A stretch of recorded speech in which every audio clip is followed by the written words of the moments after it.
আসসালামু আলাইকুম প্রিয় দেশবাসী, দয়া করে সবাই দ্রুত গতিতে ভিডিও শেয়ার করবেন।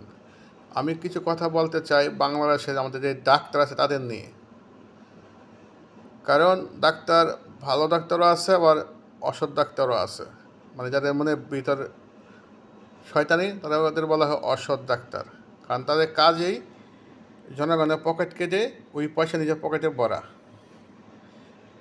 হয়তো অনেকে প্রশ্ন করবেন, কেন আপনি এত ক্ষোভ ডাক্তারদের প্রতি?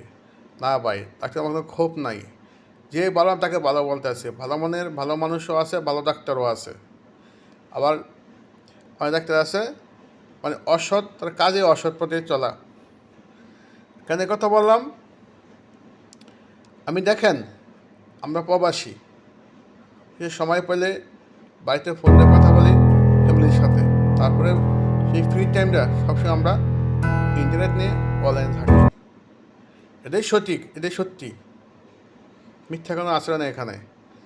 কারণ আমরা অনেক ভিডিও দেখি বা অনেক নিউজ দেখি, তাই হঠাৎ একটা ভিডিও আমার চোখের সামনে পড়লো।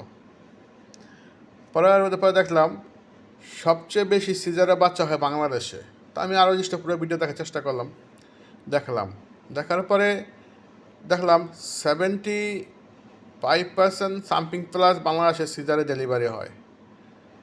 আমি আবার অন্য দেশে দেখলাম, যে ইউরোপে বা অন্য দেশে দেখলাম 12%, মানে 12% প্লাস সামথিং সিজারের বাচ্চা, আর সব নর্মাল হয়। তো অনেক ডিফারেন্স।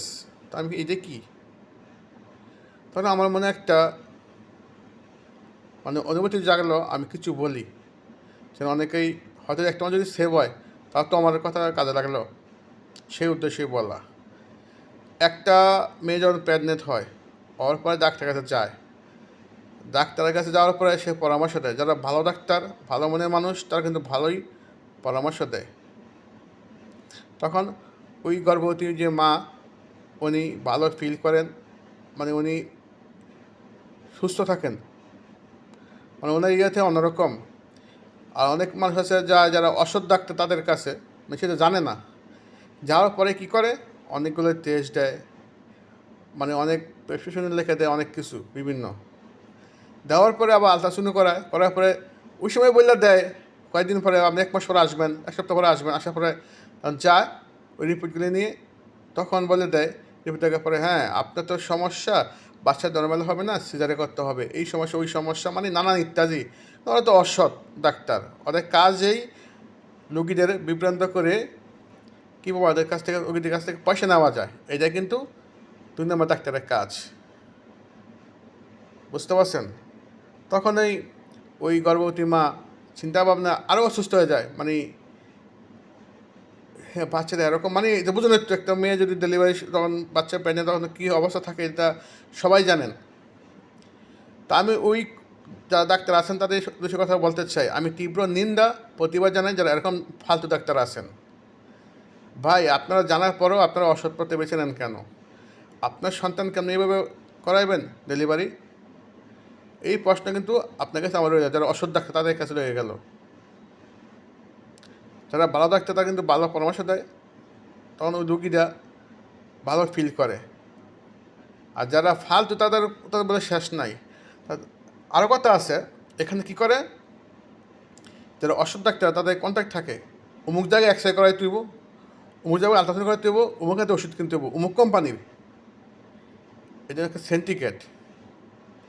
বর্তমানে বাংলাদেশের ডাক্তারের ক্ষেত্রে অনেক ডাক্তার আছে সেন্টিকেটে জড়িয়ে গেছে, মানে কিছু পয়সা পায়, মানে ফালতু কোম্পানির ওষুধ দিয়েও তারা ওখান থেকে ইনকাম করে। তো আমি তীব্র নিন্দা জানাই এইসব ব্যাপারে।